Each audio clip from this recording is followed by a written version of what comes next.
მოგესალმებით მეგობრებო. ეს თეთრი კარავია და მე მსახიობი ეკა ჩხეიძე გახლავართ.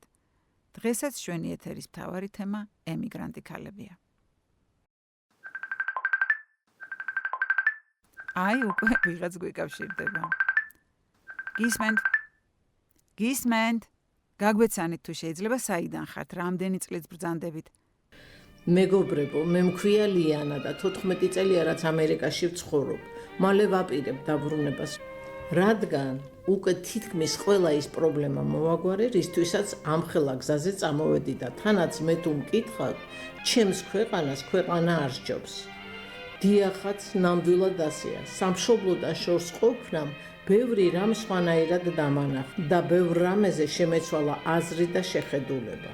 ერთი რასაც პირველ რიგში განვახორციელებ, გეგმაში მაქვს, რომ ქალაქის ცენტრიდან, სადაც 60-ოთახიანი ბინა მაქვს, ქალაქის გარეუბანში გადავიდე.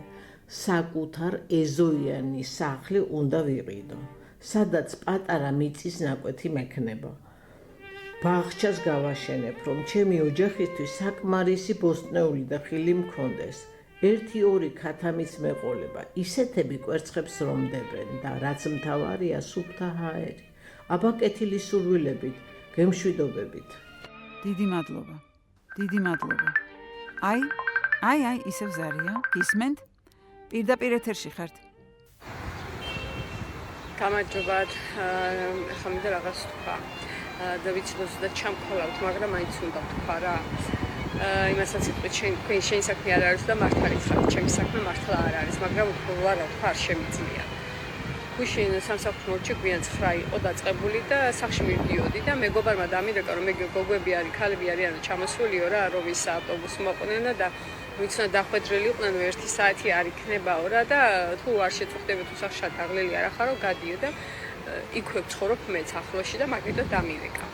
და კი მეთქი არ არის პრობლემა, აგერვა და გავიქცევი მეთქი და მივედი მართლა და გული ჩამწყდა ხალხო. გული ჩამწყდა 6 ქალბატონი, 6-ვე 65-70 წლის. 67 წლის. სადუშობ თქვენ დედებს, თქვენს ბებიებს, სადუშობთ არ გცხვენიათ? თუ აქ ხეზე დაგიკრიფავს ფულებს და გამოგიგზავნით. რამ გადაგრიათ ხალხო, რამ გაგაგიჟათ ასე? ვიცი რომ გიჭირთ, ვიცი მე ვინ აქ გალხინებული არავინ არ მოდის, მაგრამ თქვენ წამოგბძანდით. სად უშვებ ამ ხელა ქალს? სად? ან მაგის სამუშაო როგორ იქნება აქ? ძლის დადის ხალხი, არ გცხვენიათ?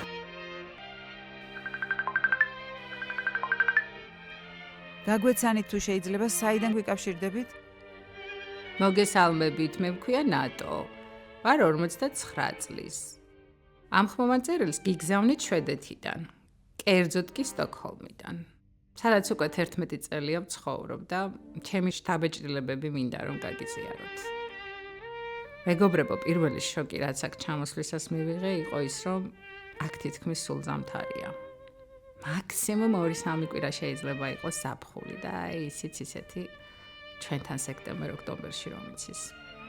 მაგრამ არ იცით როგორ ემზადებიან ამ ზაფხულისთვის აქაურები. ყოველი დღე ისეთი მნიშვნელოვანია მათთვის და ისეთ დღესასწაულებს იწყობენ ვერც კი წარმოიდგენთ. ჯერ ხო ყველა ველოსიპედით დადის ქუჩაში და ერთ ქალს ვერ ნახავთ რომ ველოსიპედზე წინ დიდი მოწნული კალათი არ ქონდეს დამაგრებული სავსე ყვავილებით. ამ 2 კვირისთვის აქ ქალები იმდენ ზაფხულის კაბას იმარაგებენ რომ ყოველი დღე სხვადასხვა ეცვათ. ეს რაც შეეხება ზაფხულს. თავარი აღმოჩენა ჩემთვის მაინც ზამთარში მოხდა. როცა დავრწმუნდი, რომ აქ არ არსებობს ოჯახი, რომელსაც ცალკე ოთახი არ ჰქონდეს, იმისთვის, რომ ზამთარი გაიხალისონ და აი რას გულისხმობ. ნამდვილად სჭირდება ერთი ოთახი იმას, სადაც ოჯახის ყველა წევრისთვის ინახება თხილამურები, ციგურები, ციგები და 1000 გვარი ზამთრის გასართობი ტექნიკა იქნება თუ აღჭურვილობა.